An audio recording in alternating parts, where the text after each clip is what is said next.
இந்த தொகுதியில் பேசுறது ரொம்ப பொறுமையா இருக்கு. அவருக்கு 73வது பிறந்தநாள். அது ரொம்ப தப்புன்னு நினைக்கிறேன். அப்படியே பிரட்டி போட்டோம்னா நல்லா இருக்கும்ல. பாருங்க, 37வது பிறந்தநாள்னு வச்சுக்கிறோமே. ஏன்னா அவருடைய செயல்பாடுகள் கூட அப்படித்தான். என்னுடைய சகோதரி பர்வீன் சுல்தான் சொன்ன மாதிரி, இப்படி ஒரு தலைவர், இப்படி ஒரு முதலமைச்சர் நம்ம தமிழ்நாட்டுக்கு கிடைக்கிறது ரொம்ப கஷ்டம். இப்போ கொஞ்ச நாள்ல 2-3 நாள்ல கொஞ்சம் லேசா பீதியை கிளப்பிட்டாங்க. யாருக்குமே சோறு கிடைக்காதாம்லன்ட்டாங்க. எனக்கு தூக்கம் இல்லை. பழைய கொரோனா மாதிரி வரப்போகுது, பழைய நோட்டு செல்லாம வரிசையில் என்னாங்க வாங்க, அது மாதிரி நடக்க போக மாட்டேன். அங்கே வர்ற வழியில பார்த்தா பூரா டீசலுக்கும் பெட்ரோலுக்கும் பூரா மக்கள் பூரா நிற்கிறாங்க. ஓட்டலை பூரா அடைச்சு விட்டான். பயங்கரமான குள நடுக்கமாகி போச்சு. கேட்டா எங்கேயோ சண்டை வந்தா நம்ம வீட்டில் அடுப்பு எரியாது, சோறு வராதுங்கிறான், சோறு கிடைக்காதுங்கிற அளவுக்கு ஒரு பீதியை கிளப்பிட்டாங்க. அப்போ கூட நம்ம ஐயா தமிழகம் முதல்வர் ஒரு அழகா ஒரு கடிதத்தை பிரதமருக்கு எழுதுறாரு. முதல்ல இந்த பிரச்சனையை நான் தயவு தீர்க்கிறதுக்கு என்ன வழியோ அதை பாருங்க. அவர் சொன்னாரு, ஆனா அந்த கட்சியில கூட்டணிங்க யாராச்சும் குரல் கொடுத்தாங்களா?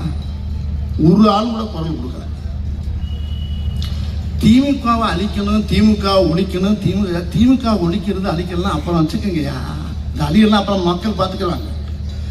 மக்கள் அழியாம இருக்கிறதுக்கு என்ன வழி, அதை பண்ணுறதுக்கு நீங்க முதல்ல யோசிக்க. முதல்ல எதுக்கு எடுத்தாலும் திமுக அழிக்கணும், திமுக அழிக்கணும், திமுக அழிக்க சொன்னவனை பூராமே காணாமடா சண்டாளிங்களா. நானும் பார்த்துட்டு தான் இருக்கேன். அப்ப வந்து பார்க்க எவனையும் சொல்றானோ அவங்க ஆளை காணும். ரொம்ப விளாவரியா பேசுறது சிக்கலாகி போவோம். அது வேண்டாம். நான் ரொம்ப டீப்பா உள்ள போக விரும்பல. நானும் பார்த்துட்டு தான் இருக்கேன். எப்படி முடியும்? தஞ்சாவூர் கோபுரம் மாதிரி நிக்குது, பெரிய வரலாற்று படைச்சு போய் நிக்குது. திமுக ஒரு சாதாரண சாம்ராஜ்யமா அது. அதை பத்தி சொல்றதுக்கு நிறைய விஷயங்கள் இருக்கு. அந்த மாதிரி சொல்றதுக்கு எந்த கட்சியிலையும் எந்த விஷயமும் கிடையாது. என்ன இருக்கு? ஒண்ணுமே சரி கிடையாது. இப்ப இடையில ஒரு சம்பவம் நடந்துச்சுங்க. திடீர்னு எல்லாருடைய அக்கௌண்ட்லயும் ஒரு 5000 ரூபாய் போட்டாரு.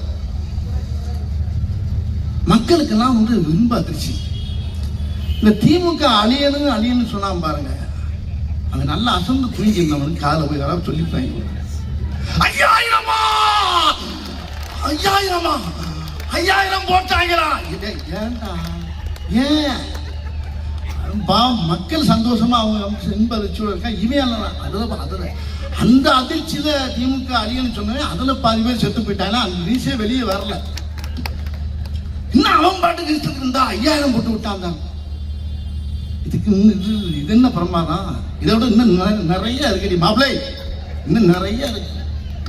நீ எக்கச்சக்கமான விஷயம் பண்ண போற. அவர் சாதாரண ஆள் நினைச்சுக்கிட்டு இருக்காங்க எல்லாரும். தமிழகம் முதல்வர் ஐயா ஸ்டாலின் அவர்கள் வந்து அப்படியே சாதாரணமா தான் இருக்காரு நினைக்கிறாரு. கிடையாது. நீங்க என்ன வேணாலும் பேசு, என்ன வேணாலும். ஏன்னா பேச வேண்டிய வசந்த பூரா மேடெல்லாம் பேசி ஆகணும், பேசிட்டே இரு. ஆனா செயல்பாடுகள் இருக்க ஒரே ஒரு கட்சி திமுக தான். இந்த தமிழ்நாட்டில் தங்கச்சி சகோதரி சொன்ன மாதிரி, தமிழ்நாட்டில் இந்த கட்சியை விட்டா வேற எந்த கட்சிக்கு பவர் கிடையாது. ஒரே ஒரு விஷயத்தை மட்டும் நல்லா சொல்லிடுறேங்க. ஒரு விஷயத்த சொல்லிடுறேன். டிவி கேடுக்குறேன். நீங்க நம்ம ஆட்சி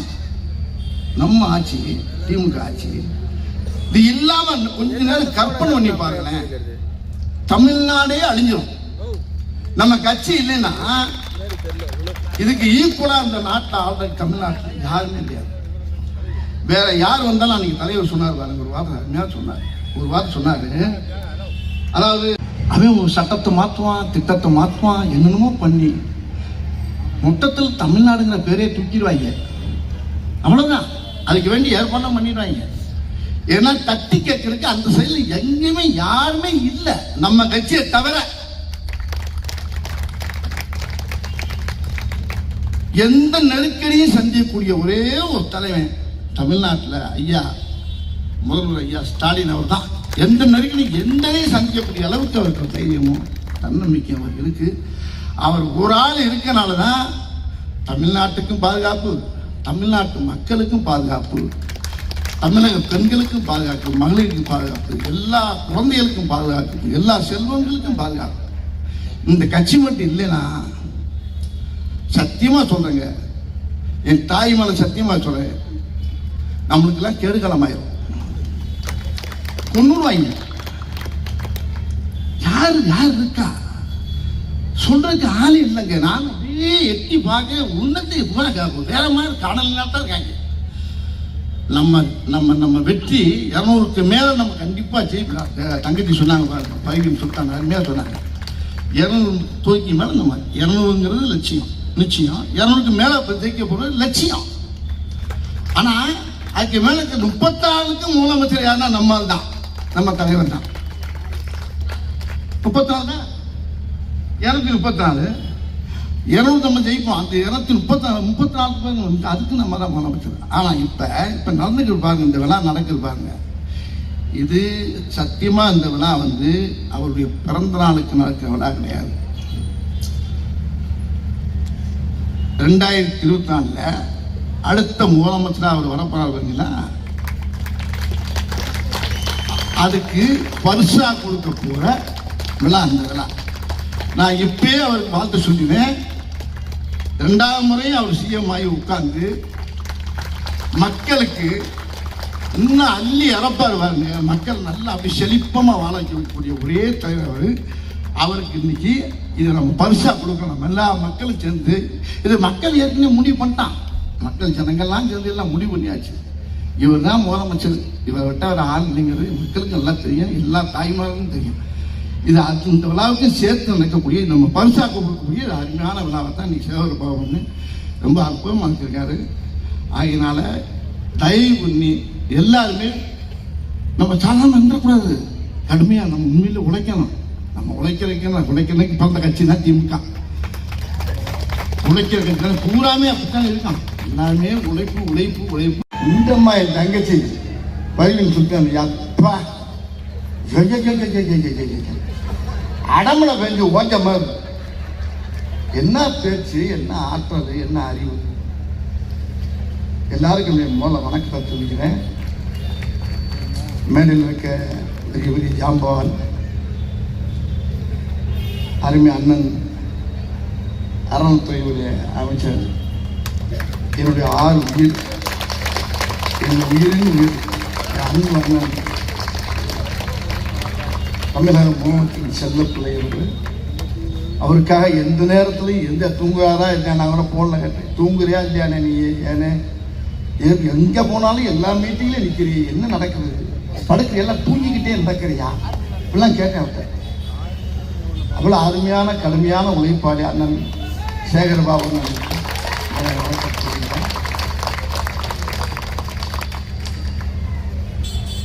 அடுத்து என்னுடைய நடிகர் சங்க தலைவர், என் பாசத்துக்குரிய அன்பு அண்ணன் நாசர் அவர்களுக்கு என் நெஞ்சார்ந்த நன்றியை நண்போட வணங்குகிறேன்.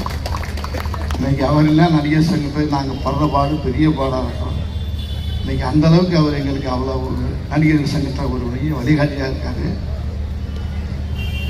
ஒரு இங்கே இருக்க கழகத்துடைய வீரர்களுக்கும் மேடையில் இருக்கக்கூடிய அத்தனை ஜாம்பவானுக்கும் என்னுடைய அன்பு தங்கை உயிர் நோக்கி வந்த மேயர் பிரியா, என்ன ஒரு தீர்க்காய்ச்சா எந்த மரணமும் அவங்ககிட்ட வராது. அந்த செய்தியை பார்த்து நான் அவங்களுக்கு கையாலாம் ஆடி போயிட்டேன். கடைசியில் ஒன்றும் இல்லை, வண்டிக்கு தான் சேரம்னா, வண்டி தான் சேரமாகும், நம்மளுக்கெல்லாம் ஒன்றும் ஆகாது. அது மாதிரி இன்னைக்கு ஒரு பெரிய சந்தோஷமான நாள். 234 தொகுதியிலே முதல் தொகுதியான என்னுடைய தலைவன் தமிழக முதலமைச்சர் ஐயா இந்த விழாவில் நம்ம கலந்துக்கிறது அவர் ஜெயிச்சதுனால நடக்கக்கூடிய வெற்றி விழாவாக நான் நினைக்கிறேன்.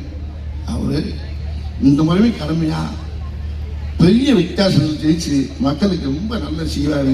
ஆகினால அவர் தீர்க்க ஆயுஷா கையால் சுகத்தோட நல்லா எனக்கு மக்களுக்கு நல்லா செய்யணுங்கிறத நம்ம எல்லாருமா சேர்ந்து பிரார்த்தனை பண்ணிக்கிறோம். ஆயுஷோடு இருக்கிறவர் அன்னைக்கு சொன்ன பார்த்தீங்கன்னா இதே மொழியில் அன்னைக்கு சொன்னேன். போன வருஷம் மார்ச்சில் இதே அண்ணன் வச்சுட்டு நான் சொன்ன வரி தான். ஏன்னா அந்த வரியை திருப்பி இன்னைக்கு பாடுறேன்னு நினைக்காதீங்க, அதே வரி தான். ஒரு பாட்டில் சொன்ன பாட்டு தான். முதலமைச்சர் நம்மளை பார்த்து பாடுறாரு, நம்ம கழக புள்ளைகளை பார்த்து முதலமைச்சர் பாடுறாரு. அதே வரியை நான் ஒரு 4 வரியும் மறுபடியும் பாடி உங்களுக்கு ஞாபகப்படுத்துறேன்.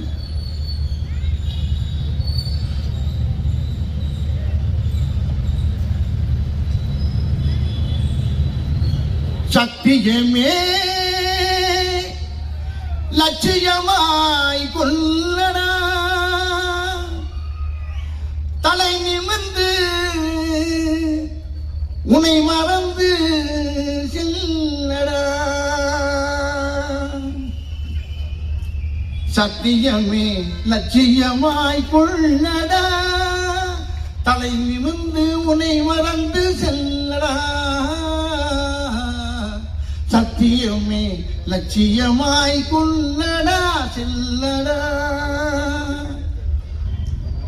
அடுத்தது தான் அவர் நம்மளுக்கு அழகா அல்ல, நம்ம முதலமைச்சர் நம்மளுக்கு சொல்ற மாதிரி நம்ம நினைச்சுக்கணும், அப்படிதான் நினைக்கணும். வழியினிலே எத்தனையோ மேடு பள்ளம் உன்னை இடர வைத்து தள்ள பார்க்கும் குடியிலே. வழியினிலே எத்தனையோ மேடு பள்ளம் உன்னை இடர வைத்து தள்ள பார்க்கும் குடியிலே. அத்தனையும் தாண்டி காலை முன்வையடா, அத்தனையும் தாண்டி காலை முன்வையடா. நீ அஞ்சாமல் கடமையில் கண்வையடா. சத்தியமே லட்சியமாய் கொள்ளடா வெல்லடா. இதுதான் இதை நான் சொல்லல, நம்ம ஐயா தமிழக முகமது நம்மளுக்கு சொல்றாரு. நம்ம கட்சி தொண்டர்களுக்கு கழக உறுப்பு பிள்ளைகளுக்கு சொல்ற மாதிரி நீங்க நினைச்சுக்கிட்டு இந்த எலெக்ஷனை அவன் கடுமையாக உழைச்சு பெரிய வெற்றி அதுக்கு வெளியில கொடுத்து மக்களுக்கு நல்ல செய்வதற்கு அதுக்கு ஆண்ட ஆயுசையும் கொடுத்து பெரிய வெற்றியை நம்ம தனக்கு பாடணும்னு சொல்லி எனக்கு பேச வாய்ப்பு தனக்கு எல்லோருக்கும் நன்றி தெரிவிச்சு